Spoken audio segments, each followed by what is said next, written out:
Hi guys, we'll just wait for a few people to join before we start. Brilliant, so we'll get started now. Hi, my name's Lisa and I'm studying law at Queen's. I'm delighted to be hosting this session where I'm going to be joined by Claudine Sutherland, Employer Engagement Consultant. Claudine is going to answer my questions about the work shadowing program here at Queen's. And if you have any questions, feel free to post them at any time and I'll pick them up at the end. So we'll just dial in Claudine now.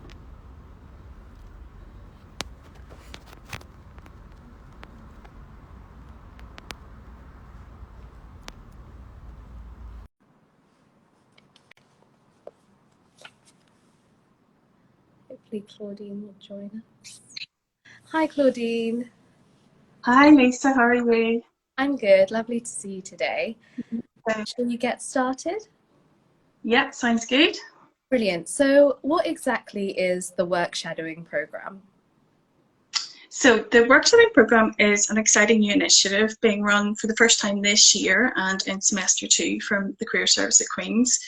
And it's an opportunity open to all students to physically go out and spend one day in a participating organisation to really get a hands-on feel for what working in that job and that sector is really like. The structure of that day will vary from organisation to organisation as we'll work with them to put a schedule together, but it'll typically involve a tour of their facilities, a chance to observe work in practice, lunch with key stakeholders, and very importantly, the opportunity to ask lots and lots of questions. Brilliant. And what sorts of organisations will offer opportunities?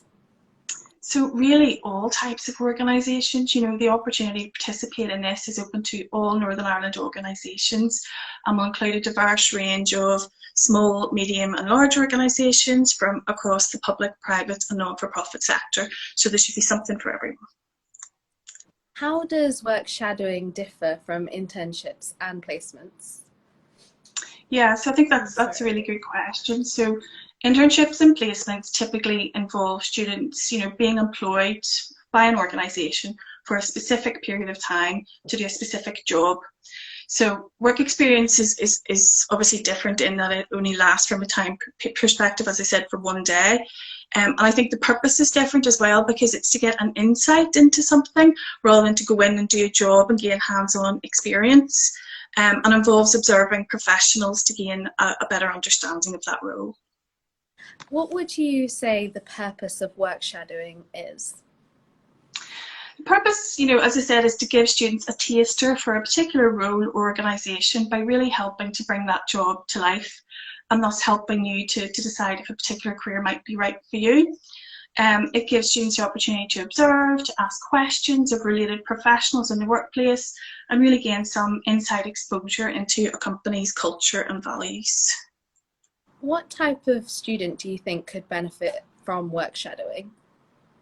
I think all types of students could benefit from the programme. It really doesn't matter what you're studying or where you're at in your career thinking. It can just add, value for at different pointers. So, it allows students to really experience how a job can be different depending on the setting. And so it's useful even if you really, really know what you want to do and have a strong view on that. And similarly, it brings a job to life so you can start to think about if a particular career organisation is right for you. The one thing I would say is just have an open mind and let that opportunity challenge your thinking. And what would you say are the benefits of observing professionals in the workplace? So I think physically being in the workplace and observing things in real time can add a richness to your thinking as you start to make some career decisions, as is those informal discussions that you can have with professionals. And it's also a really good way for students to start to build their professional network. So I'll be running sessions for all participating students before the programme. And at that point can start to offer some hints and tips and guidance around how to get the best out of the programme and also some questions that you might want to ask when you're there, both on the day and as a follow-up. So, it's likely that the host will be happy to connect with you in LinkedIn afterwards to answer some questions that you might have after the day. And, they might even help you with interview prep down the line. So, keep in touch and that can be super beneficial. That sounds like a lovely opportunity. And to what extent can work shadowing help you to start to build a professional network? Yes, so I think actually just answer that a little Oh, bit. So yeah. no, that's okay. It's me. I'm running the house up. So yeah, absolutely. I think, as I said, we'll run an information session to talk this through about asking the right questions, getting the most out of it. Definitely connect with those hosts on LinkedIn. They're happy to help. They'll be happy to answer any questions you might have around CVs, about interviews, about prep, and anything after that effect.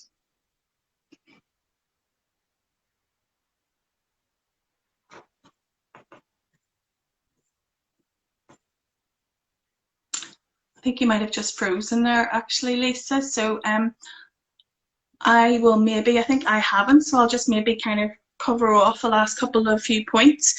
And that's, when will it take place? So Work Experience Week is going to be in the 11th to 14th of April. All those opportunities will be offered on those days.